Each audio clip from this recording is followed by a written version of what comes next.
Aplauda o Senhor, por favor. Paz do Senhor, igreja. A paz, Senhor. Entramos no livro de Hebreus, que é o que trata isso, essa carta aos Hebreus. Iniciamos ali na introdução dessa carta falando desse assunto e hoje queremos então dar continuidade, certo? Tem algumas lições importantes, é claro. A palavra de Deus é tudo para nós, não é verdade? Então precisamos entender. O objetivo, como falamos, claro, é o fortalecimento da nossa fé em Cristo, na salvação que Ele nos deu, né?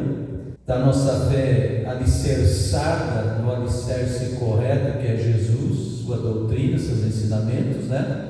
Também daquilo que é chamado de fundamento dos apóstolos e dos profetas. Então esse é o fundamento da igreja e é isto que esta carta ressalta. Então, esse objetivo então é fortalecer a nossa fé, porque a carta aos Hebreus foi escrita exatamente para fortalecer e avivar a igreja na fé, os hebreus, né, naquele momento, porque eles estavam debaixo de perseguições difíceis e alguns estavam desanimando, querendo voltar ao judaísmo. Tinha também aqueles que se converteram, mas tinham dificuldade em largar as práticas, achavam que tinha que juntar as duas coisas, manter o judaísmo e manter a fé em Cristo, né?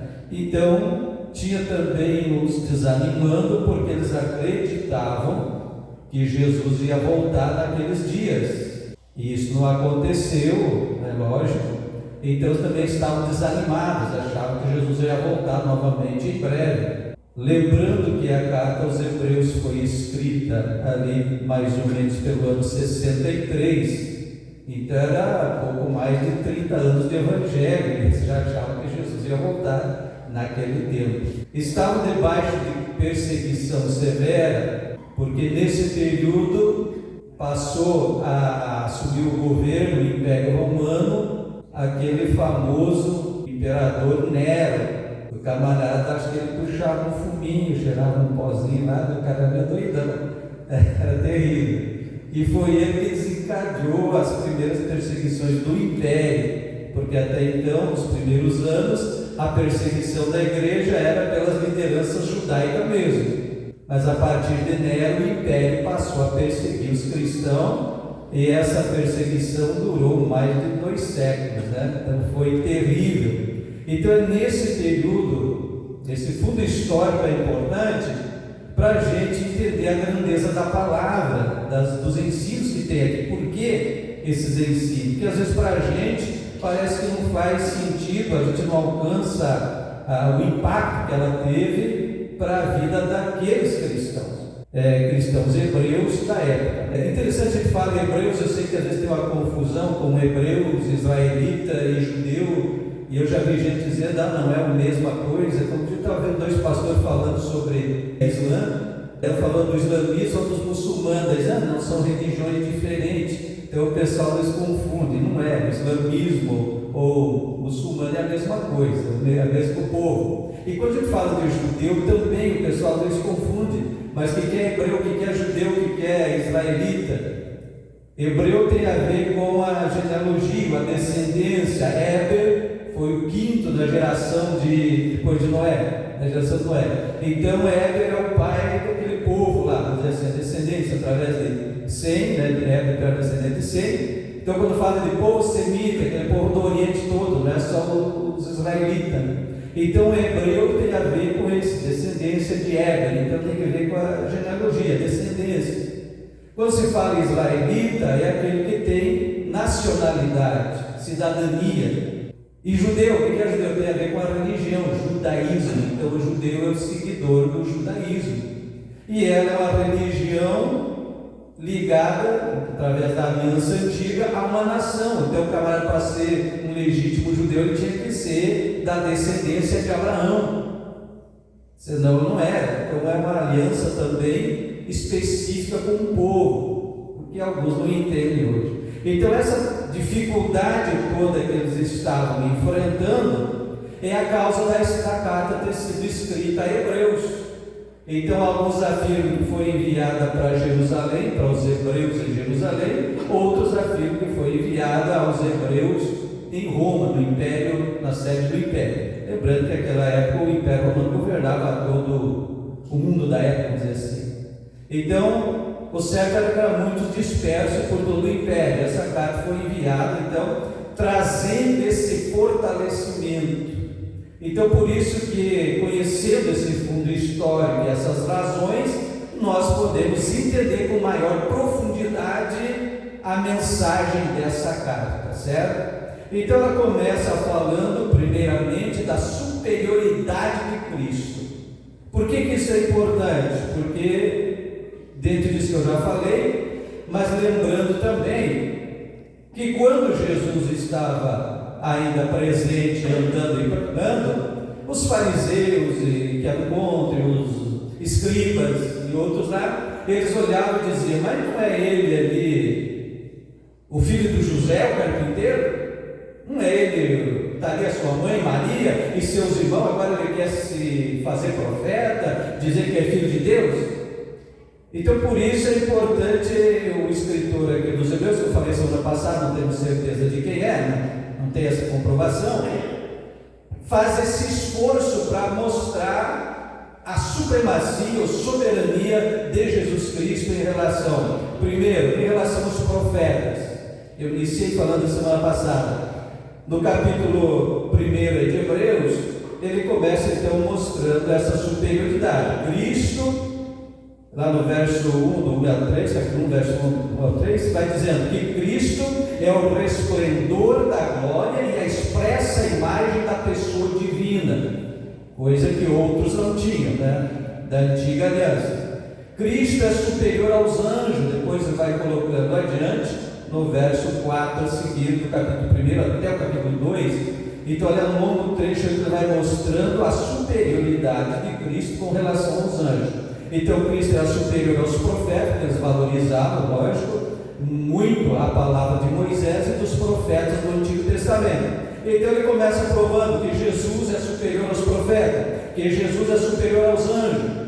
Há muita história de aparições de anjos no Antigo Testamento, pois, né? E até hoje tem gente que venera anjo, né? Tem gente que cultua anjo, essas coisas, imagina naquele tempo. Então ele vai provando que Jesus era superior aos anjos e que os próprios anjos adoravam o Senhor. Verso 4 ele diz: feito tanto mais excelente do que os anjos, quanto herdou mais excelente nome do que eles. E no verso 5 continua: porque a qual dos anjos disse jamais: tu és meu filho, hoje te gerei. E outra vez: eu lhe serei por pai e ele lhe será por filho. Depois segue o verso 6: a todos os anjos Deus o adorem, ao Senhor Jesus. Então os anjos adoram Cristo, logo Cristo é superior. O trono de Cristo é eterno. Jesus fundou a terra, estava junto da criação. E lá no verso 13 diz: e o Pai fez Cristo assentar-se à sua destra. Isto é uma posição de honra. Isso se usa até hoje em cerimônias, principalmente militares, quando um superior toma alguém subordinado e coloca a sua direita ou o seu braço sobre ele, é um ato de honraria. Então, quando a Bíblia diz que Cristo está à destra do Pai, quer dizer que ele foi colocado numa posição de honra muito acima de qualquer anjo ou outro ser qualquer. Então, nesse momento, o escritor vai provando então esta supremacia, essa soberania de Cristo acima dos profetas, acima dos anjos, com toda esta situação. E no capítulo 2, ela começa então com uma advertência que é importante para a igreja, de modo geral, não era só para os hebreus. Então, diante de toda aquela luta e perseguição e aquele desânimo de fé que a carta visa restaurar isso, ele começa o capítulo 2 falando o seguinte: que devemos atentar com mais diligência para esta tão grande salvação. Então, isto é, não ser negligente, não ser descuidado, mas atentar, mais cuidado com essa tão grande salvação. Então, nesse contraste entre antiga aliança e nova aliança, em todos os seus rituais, ele está mostrando essa soberania e dizendo: atente, vamos prestar mais atenção. Eles estavam querendo voltar ao judaísmo, voltar atrás, desanimando da fé diante das perseguições, ele chama a atenção dizendo: preste atenção, tenha mais cuidado com esta grande salvação. Olha, naquele tempo a coisa era sangrenta, foi um período de perseguição terrível. Vê que no ano de 64 Nero incendiou Roma, queimou os 2/3 da cidade e jogou a culpa nos cristãos. Então era normal, de certa forma, alguns estão cansados, desanimados e voltar atrás. Hoje tem gente que é desanimada da festa porque o pastor passou do bom perdão hoje. Não vamos criticar os irmãos lá que estão tendo voltar atrás, não. Tem gente desistindo por tão pouca coisa hoje, até por uma cara feia do outro irmão, já não vale a pena estar nessa igreja. Entende como a fragilidade? A gente vive hoje uma geração é complicada, né? Que desiste da fé por pouca coisa, ou muda para cá e para lá por qualquer coisa. Então ele chama a atenção, dizendo: atente com mais diligência para esta tão grande salvação. Então coloca muito maior que a antiga, até porque na antiga aliança quase não se falava de salvação. Você vai prestar atenção nisso. A antiga aliança só falava de bênçãos terrenas. Acho que eu já falei isso semana passada, me levou uma outra pregação aqui. Então a antiga aliança só falava de bênçãos terrenas, não falava de coisas eternas.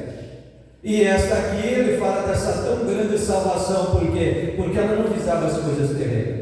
A nossa salvação, primeiro, ela opera no passado, ou seja, perdoou todo o nosso passado, nosso pecado, nossa natureza, pecado no singular, o pecado é herdado desde Adão, certo? Então o Senhor nos livra do pecado passado. Ela é uma salvação que opera no presente, ela perdoa os nossos pecados de hoje, ela nos dá livramento no dia a dia, então é uma salvação que opera no presente, e já foi lida Apocalipse 3:10 aqui, ele também opera no nosso futuro, nos livrando da ira vindoura. Então a nossa salvação é tão grande porque ela nos salvou do nosso passado, digno de condenação, nos salva do nosso presente, nossos tropeços, e nos livrará futuramente, nos salvará. Então por isso ele diz: uma tão grande salvação, certo? Tão grande salvação. Então ele nos deu essa grande salvação, isso é motivo da gente se alegrar, né? Aí ele diz o seguinte: essa salvação ela foi anunciada pelo Senhor, confirmada pelos que a ouviram. Então o próprio Jesus anunciou essa grande salvação, foi confirmada pelo próprio Senhor. Quem foi os que ouviram? Os primeiros apóstolos. Por isso não há apóstolo hoje com tal autoridade que os primeiros tiveram. Quando fala em fundamento dos apóstolos, falando daqueles 12 e daqueles primeiros que foram as testemunhas, né, oculares, que estavam ali, presenciaram, ouviram diretamente de Jesus e deram continuidade na obra. Então aqueles profetas, aqueles apóstolos tiveram uma autoridade única. Nenhum apóstolo desse que se diz hoje apóstolo tem autoridade para trazer novas visões ou novas doutrinas ou coisa para a igreja. Então diz que essa salvação que foi anunciada pelo Senhor e foi confirmada por aqueles que ouviram, ou seja, os primeiros crentes, aqueles que andaram com o próprio Cristo e ouviram diretamente dele. E daí diz no verso 4 do capítulo 2: testificando também Deus com eles por sinais, milagres e várias maravilhas e dons do Espírito Santo distribuídos por sua vontade. Então a salvação de que ele apela para esse despertar, esse voltar a reanimar a fé daqueles que estavam desistindo, falando disto e dando sinais. Então tem momentos na nossa vida em que a gente tem que dar uma paradinha e olhar para o que Deus já operou. Não desanime diante das lutas, dificuldade, tribulação, dá uma olhadinha para o que o Senhor já fez. Então veja o que o escritor aqui diz: olha, para o testemunho de fé dos teus antecessores, aqueles que vieram lá do começo, é isso que está dizendo. Eles confirmaram o que ouviram do Senhor, e o Senhor confirmou com eles, com sinais, maravilhas que se seguiram. Interessante que lá em Marcos capítulo 16, o último versículo, encerra dizendo isso, que os primeiros irmãos ali, os discípulos, apóstolos, saíram pregando, e diz que o Senhor cooperava com eles com os sinais que se seguiam. O evangelho genuíno sempre é marcado por sinais. Aleluia! Quais sinais: conversão, distribuição de dons, curas, milagres, obras maravilhosas. Nós às vezes ficamos invertendo, correndo, pedindo. Não. Basta pregar a palavra, basta viver a palavra, e os sinais acompanham a palavra. Deus vela sobre a palavra para cumprir. Então veja a advertência que ele diz aqui: atente com mais diligência para esta salvação tão grande, que foi anunciada primeiramente pelo próprio Senhor e confirmada por aqueles que ouviram, e Deus foi com ele confirmando com sinais, prodígios, maravilhas e dons do Espírito Santo. Hoje é muito influente um segmento chamado cessacionista, que eles dizem que não há mais esses dons hoje, que foi só para os dias dos apóstolos que encerrou com Paulo. Não é verdade. Nós temos experiência, né? E contra a experiência, quem pode argumentar? Eu sou testemunha de muitos milagres da minha vida, da minha família, muita gente. E dos dons, né? Somos pentecostais, sim, como acreditamos em todos os dons que a Bíblia menciona. Mas tem aqueles que hoje pregam o contrário. Como também tem aqueles que, semelhante a esses que nós falamos aqui, tem uma certa idolatria por Israel e querem trazer práticas judaicas para dentro da igreja cristã. Isso não tem base. Está por aqui, como disse o principal, esta carta também tem Gálatas e outras cartas de Paulo, que mostram esse rompimento. Falei semana passada que João Batista foi o profeta da transição da antiga aliança para a nova aliança. Então precisamos entender que a nossa salvação está unicamente em Cristo e não em rituais e práticas, que aqueles lá queriam misturar, trazer. Paulo chama isso de ordenanças na carne. Por quê? Porque a lei antiga, da antiga aliança, operava na carne. Não toque, não coma, não prove. É cheio de não. E agora quando viemos para a nova aliança é diferente. É um coração regenerado que produz um fruto diferente. Não é uma imposição de lei, é fruto de uma vida transformada. O bom testemunho e o bom andar do crente, o não andar no pecado. É diferente, porque a antiga lei operava na carne, a nova lei da nova aliança opera na alma, no espírito. É de dentro para fora que as coisas brotam. O exterior é apenas um reflexo do interior da pessoa. Por isso não adianta querer vestir o crente de fora para dentro. Vai continuar, como se diziam os nossos antigos, o lobo com capa de ovelha. Até se cantava isso antigamente, né? Mais antigo, tá? Porque às vezes não entende esse processo. E olhando essas diferenças, elas são muito grandes. Então, primeira coisa, continuando aqui, traz essa advertência da nossa grande salvação em Cristo e a confirmação por esses sinais e tudo. Veja que ele vai chegando assim com uma certa sabedoria. As coisas de Deus, né? É orientada e inspirada pelo Espírito, não podia ser diferente. Até chegar nos pontos mais altos, isso é uma coisa sábia. Ele começou falando de Cristo superior a profeta, Cristo superior ao anjo, até chegar para dizer que Cristo é superior a Moisés. Aí era uma briga com o judeu, né? Porque Moisés era o grande ídolo deles, né? O grande legislador que subiu ao monte e trouxe as tábuas da lei e tudo mais, né? Isso era o grande, a lei de Moisés, nossa. Aí chega alguém e diz, este aqui é maior que Moisés, é uma briga. Vê que nos dias que Jesus estava, essa dúvida, eu falei antes, mas não é ele o filho do José, da Maria ali, agora quer se fazer profeta? Então imagina agora o escritor aqui dos Hebreus provar para eles que Jesus é maior que Moisés, porque eles estavam querendo voltar para a velha aliança, ou aqueles que queriam manter. Então o esforço dele provar que Jesus é maior. Verso 1 ele disse assim, ó, verso 1 do capítulo 3 agora: considerai a Jesus Cristo apóstolo e sumo sacerdote da nossa confissão de fé. Considere Jesus e não Moisés. Considere Jesus apóstolo. A palavra apóstolo significa enviado. É simples assim, enviado. Alguém que é enviado com uma missão, lógico. Então ele é o enviado, o apóstolo, né? Enviado, e também o sumo sacerdote da nossa confissão. No verso 3 diz, porque Jesus, né? é tido por digno de tanto maior glória do que Moisés, quanto maior honra do que a casa tem aquele que a edifica. Então ele coloca Cristo como Criador dos céus e da terra, estava lá na criação, o edificador de todas as coisas, de toda essa obra. Então aquele que edifica tem mais honra do que aquilo que é edificado. E aí ele diz, então, tem tanto maior glória do que Moisés. É impressionante, porque Moisés fez todas aquelas maravilhas que todos conhecem a história, e Moisés é o único homem na história que jejuou 80 dias. Você já viu isso? Não? Não se deu conta ainda? Curioso, né? Que a gente fala que teve 3 pessoas na história bíblica que jejuaram 40 dias. Moisés, que é outro. Jesus, qual é o outro? No Antigo Testamento? O Elias. O anjo deu comida para o Elias, diz, com a força da comida ele caminhou 40 dias, 40 noites até chegar no Monte Sinai.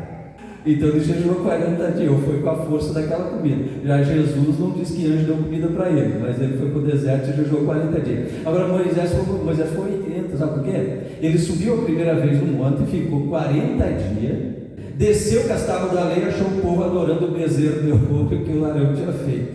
Diz que ele jogou as tábuas, quebrou as tábuas e se pôs de joelho, diz ele, como de antes, mais 40 dias de jejum e oração. Onde é que está isso? Está lá em Deuteronômio, capítulo 9, verso 17 e 18.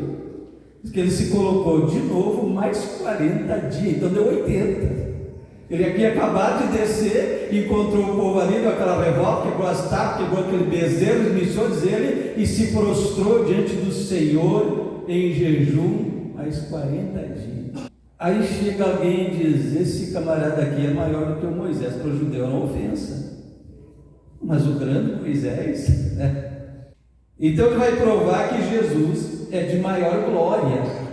Mas Moisés, nessa segunda vez que desceu do monte com as tábuas da lei, diz que o seu rosto resplandecia, que o povo não conseguia olhar. Só que Paulo diz que essa glória foi transitória, de Cristo é eterna. Glória a Deus! Essa glória está sobre a igreja desde o dia de Pentecostes. Aleluia!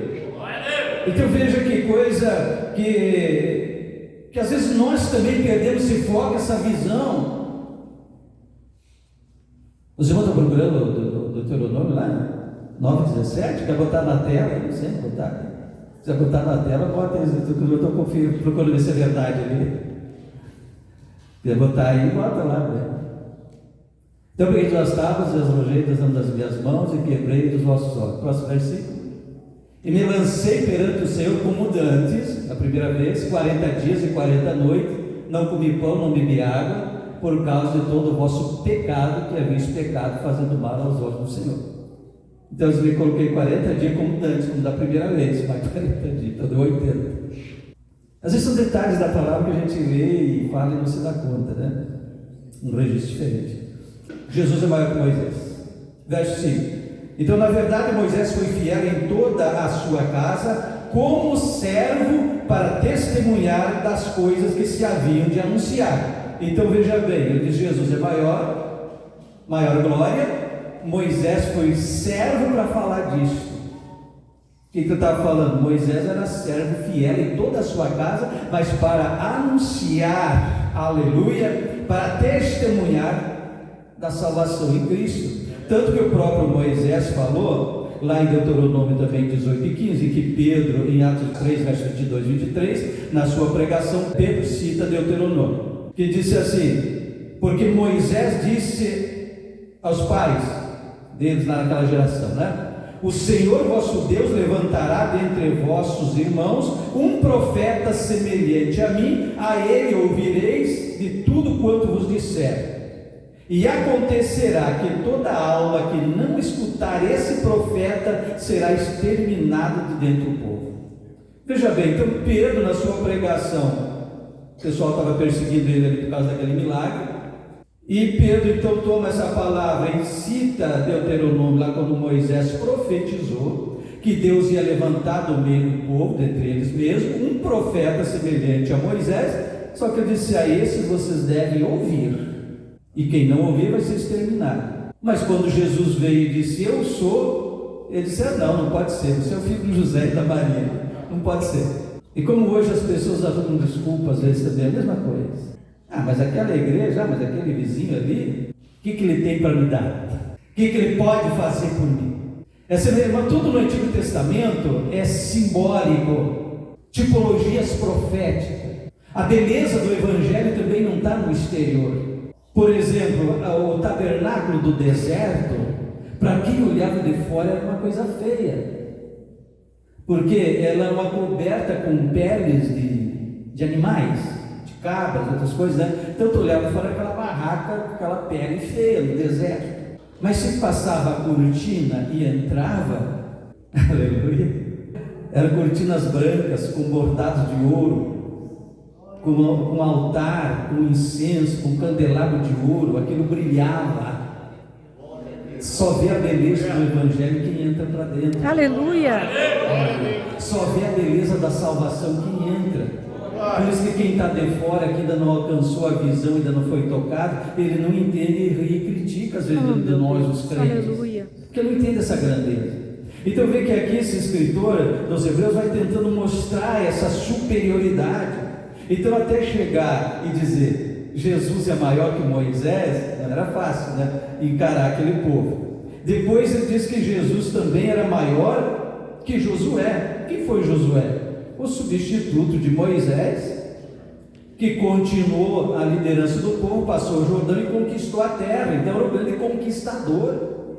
Sendo Josué esse grande conquistador, que eles acreditavam muito nisso, agora vai dizer Jesus é maior que o Josué. Por quê? Porque Josué conquistou o terreno e Jesus conquistou o eterno. Então, quando você olha para a simbologia profética, você vai ver que toda a conquista terrena no Antigo Testamento tem uma tipologia profética reveladora da nossa conquista espiritual. Então você olha, como citei já no outro dia aqui, Deuteronômio 28. Se obedecer toda a palavra, seria abençoado financeiramente. Se desobedecer, vinha todas as maldições. Não fala de salvação. Mas aquela conquista terrena, material, simboliza profeticamente a nossa conquista espiritual no nova aliança e no novo reino. Então tudo nesta aliança é superior à antiga. A antiga era apenas simbologias proféticas e didáticas, preparando para a vinda do Messias, e mesmo quando ele veio, eles não creram.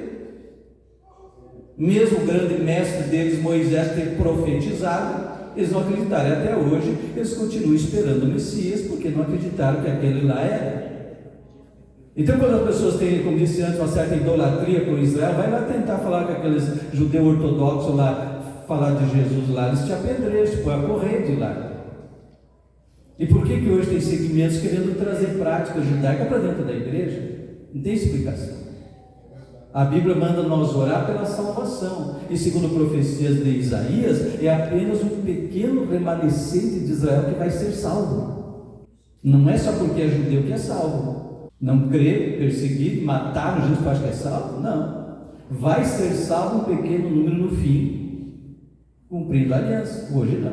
Então ele é superior, Jesus é superior a Josué, que foi esse grande conquistador. Então a diferença da conquista. Aí tem até uma questão de sábado aí no capítulo 4, certo?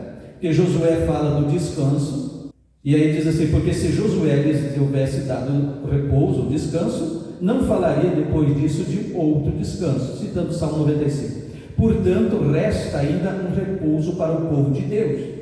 Então, quando ele cita essas questões, então também nisso é o que eu vejo muitos crentes que perguntaram para mim mesmo: mas será que o adventista não está certo com o sábado que está na Bíblia?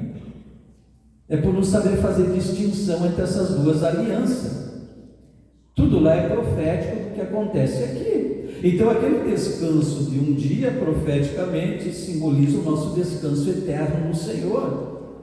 Então aqui o escritor diz para quem estavam querendo voltar à lei, dizer, se o povo tivesse realmente entrado em repouso quando Josué conquistou a terra, se realmente aquele fosse o descanso, o repouso, por que a Bíblia volta a falar? Por que os salmistas falaram de um outro dia de repouso? O próprio Davi falou, como profeta, né? De um outro repouso. Não era o sábado o repouso. Tanto que eles entraram na terra e nunca tiveram sossego, viviam em guerra, em altos e baixos, obedeciam, prosperavam, desobedeciam, caíam, se humilhavam, buscavam, voltavam a cumprir a lei, voltavam a crescer, e viviam naqueles altos e baixos, viviam em guerra, nunca tiveram sossego. Acabaram escravos na Babilônia por mais de 70 anos. Depois disso veio aquele grande período do silêncio profético que eu falei semana passada, dos 400 anos, até que João Batista entrou na história. Então, não poderia ser o descanso. Então, nisso ele coloca Jesus Cristo superior também a Josué. Josué não deu o verdadeiro descanso, só Jesus pode dar. Amém? Então, quando entramos para esta nova aliança e para esta salvação em Cristo, nós já temos aqui essa segurança, essa confiança, esse descanso no Senhor, mas temos lutas porque ainda estamos no mundo. E alguém diz, pastor, como é que tem um descanso aqui? Tem sim, a paz de Deus, que excede todo o entendimento, guarda o nosso coração nas horas mais difíceis aqui.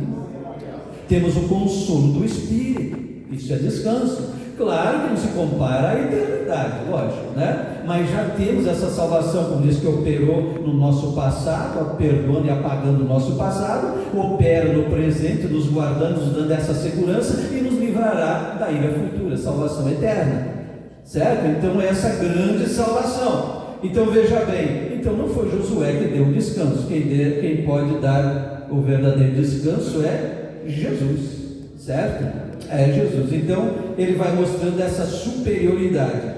E aqui tem uma segunda advertência para a igreja, que está também no capítulo 4, verso 1. Temamos, pois, que porventura, deixado a promessa de entrar no repouso, pareça que alguns de vós fica para trás. Então essa advertência séria. Procuremos, pois, entrar naquele repouso, para que ninguém caia no mesmo exemplo de desobediência, citando o povo no deserto no murmurou, né?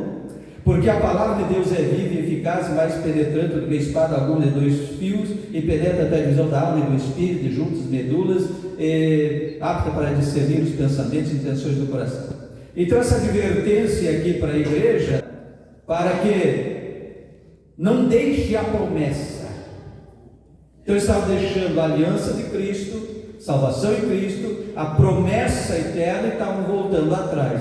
Então a advertência é essa: não deixe a promessa, e não faça como alguns, de voltar atrás, se submeter a um jugo insuportável, que era o jugo da lei. O assunto é longo, e é o seguinte: alguns perguntam, mas pastor, então descartam, tem uma ala hoje aí, chamada hipergraça e outras coisas, que estão excluindo o Antigo Testamento. Também não é isso.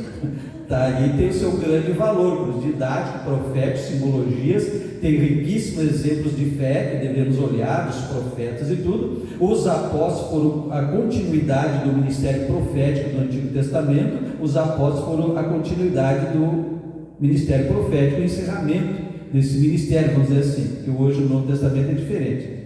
E sempre lembrando que sempre que Deus levantou profetas no Antigo Testamento foi em momentos de crise, para confrontar o negócio, certo? Então os apóstolos foram aqueles que confrontaram toda a situação, enfrentaram momentos mais difíceis para dar essa implantação à igreja, esse alicerce. Então essa advertência é essa, que porventura alguém tem deixado a promessa e de entrar nesse repouso e está voltando atrás.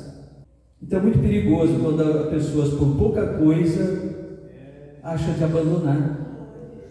Não se pode, porque é jogar fora aquele alto preço, aquela aliança que foi paga, que foi feita, e sai. E outra coisa, as pessoas hoje, nós é muito complicado, que muita gente vai atrás de qualquer movimento novo, qualquer novidade que surge, ele sai atrás. Então a advertência aqui, não larga a aliança. Olha o que Jesus fez, olha para os sinais, olha para os antepassados, aqueles que nos anunciaram, olha para o que o Senhor já fez, olha para os sinais que Ele está fazendo, e não sai correndo atrás de qualquer novidade que apareça. Para eles não era novidade, eles queriam voltar ao sistema velho, pior ainda. Voltar ao sistema velho, a vida velha de antes. Para encerrar assim, eu falo, tem muita coisa para frente aqui. depois dessa advertência, a superioridade do ministério de Jesus, do sacerdócio, dos rituais, é muita coisa. Mas só para encerrar, porque o horário se foi, é o seguinte: nós precisamos notar algumas diferenças. E quando você vai olhar Gálatas, você vai ver isso. Paulo, inclusive, usa a figura de Sara, né? E Agar, mostrando que uma gerava filho para a escravidão, que era Agar, a escrava. Mas Sara da promessa gerava o filho da promessa, Isaac, a nova aliança, certo? E quando você olha a antiga aliança, era com uma nação, tinha que ser israelita, descendência de hebreu, para estar dentro da aliança. Os outros eram tudo excluídos, não faziam parte dessa aliança. Está isso, coisas para frente. E quando vem a nova aliança, ela contempla todos nós, sem distinção de raça, de língua, nação. Então é tudo superior. Então a superioridade do sacerdócio de Cristo e Arão, então fica passando bem, amém? Deus abençoe. Vamos orar. Estamos crescendo em fé? É o objetivo, crescer a nossa fé, fortalecer a nossa fé e não se abalar com as tribulações que estão aumentando para cima da igreja, como falei semana passada, né? Está aumentando as tribulações. Então nós temos que correr à frente e aumentar a nossa fé, alicerçar a nossa fé. Amém? E continua testemunhando. Os sinais acompanham a palavra. Não deixe de falar da palavra, certo? Não discuta religião, não discuta costume, fale da palavra, que o sinal virá e Deus será glorificado. Amém? Senhor nosso Deus, nosso Pai, nós te louvamos essa noite por tua graça, misericórdia, bondade, exaltamos e louvamos o Senhor que está no trono eterno.